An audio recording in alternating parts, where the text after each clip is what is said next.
Good morning বন্ধুরা, কেমন আছো তোমরা সবাই? আশা করি সবাই ভালো আছো। আমরা সবাই আছি। তোমাদের সুবর্ণা ফ্যামিলি হবে অনেক অনেক স্বাগত, ভালোবাসা। দেখো হল রুম পুরো প্লাস্টার হয়ে গেছে, তোমাদের ব্যাক ক্যামেরা দেখাচ্ছি। দেখো হল রুম পুরো প্লাস্টার হয়ে গেছে, চার সাইডে হয়ে গেছে। এই যে এটা একটা তাক বানিয়েছে তোমার দাদা ভাই।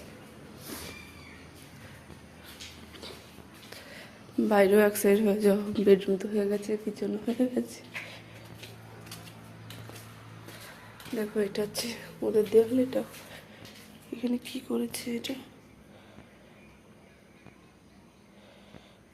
এটা জানি না কি করেছে, কিন্তু কালকে আমি যখন এসেছিলাম দেখি এই দেওয়ালটা করেছে আর এটা করেছে। টয়লেট বাথরুম তো হয়ে গেছে, এই দেওয়ালটাও করেছে, এটা করেছিল। চলো উপরে দেখি কি কি করলো। এটা মনে হয় জল না যাওয়ার জন্য ওটা করেছে, কারণ কালকে বিকেলে তো বৃষ্টি হয়েছে।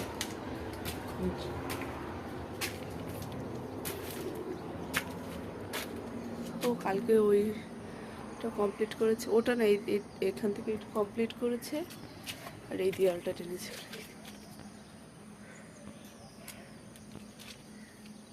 এই দেওয়ালটা টেনে দিয়েছে, এখান থেকে পুরো দেবে না। ঈশান যদি যেটা খতরা পড়ে যাওয়ার ভয় থাকে সেটা তো পুরো করতেই হবে।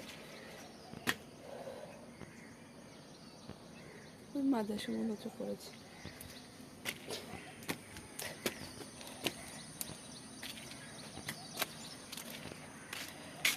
আমার ছেলে মেয়ের জন্য ওইদিকে না যায়। চলো তোমরা দেখে থাকো একটু পরে যে সুতির জন্য রান্না করতে হবে। কালকে আমি রাত্রে সুতির ধোসা খাবে বলছিল, ওর জন্য আমি ধোসার ব্যাটারটা বানিয়ে রেখেছিলাম। ওর বাইরের খাবারই বেশি পছন্দ, যেমন ধোসা ইডলি এসব ওর বেশি পছন্দ, তার জন্য আমি বানিয়ে রেখেছিলাম। এখন ওটা টিফিন ওকে দিয়ে দেবো আর একটা ওকে খেতে দেবো।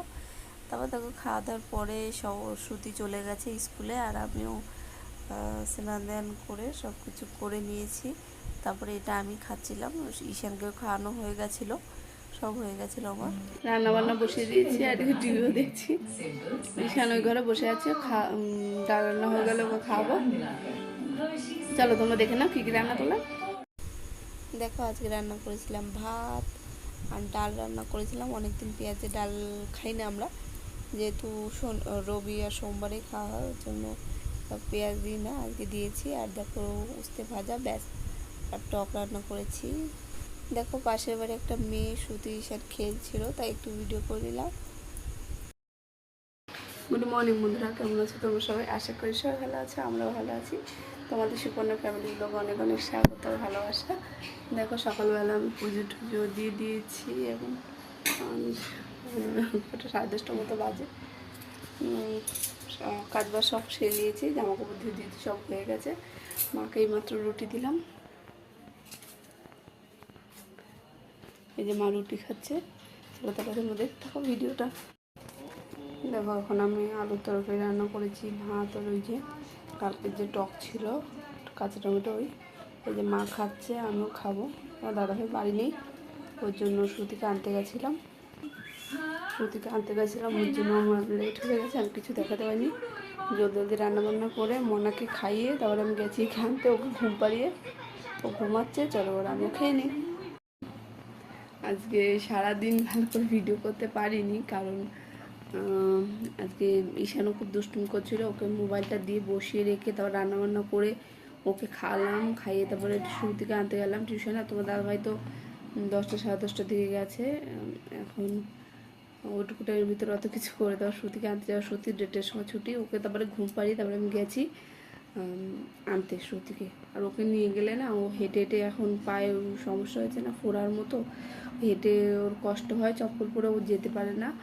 তারপরে আর হাঁটতে পারে না, আর কোলে করে নিয়ে গিয়ে আর ওর ব্যাগ ট্যাগ নিয়ে আসতে হবে, ওর জন্য ওকে আমি নিয়ে যাইনি, ঘুম পাড়িয়ে গেছিলাম। মা ছিল দেখেছে, আর ওর জন্য আজকে ভালো করে ভিডিও হয়নি। এখন থালা বর্তন আছে বিকেলে, ওগুলো ধোবো, তারপরে ঝাড়ু দেবো, দিয়ে বাদ বাকি কাজগুলো সারবো।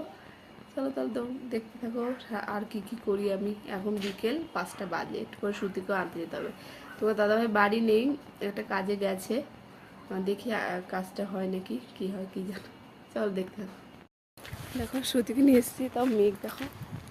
ওর বলছি তুই বাড়ি চলে যা, বৃষ্টি হচ্ছে, আমি তো ভিজছি। সাইকেল নিয়ে এসেছিলো, ওর বলছি চলে যা, আমি আসছি। চলো দেখতে থাকো। দেখো এখন রান্না বান্না করেছি, ভাত আর এই যে মাছের ঝোল, এটা এখন আমি খাবো, সবার খাওয়া গেছে। চলো আমি খেয়ে নিই। তাহলে বন্ধুরা মনারাদের জনকে ঘুম পাড়িয়ে দিয়েছি, দেখো মশারিও টানানো হয়ে গেছে। মশারির উপরে তো জামা কাপড় দিয়েছি, দেখাচ্ছি না। এই যে কুলার চলছে। চলো তাহলে বন্ধুরা এখন আমরা ঘুমাবো, তাহলে তোমার সবাই ভালো থেকো, বাই, গুড নাইট।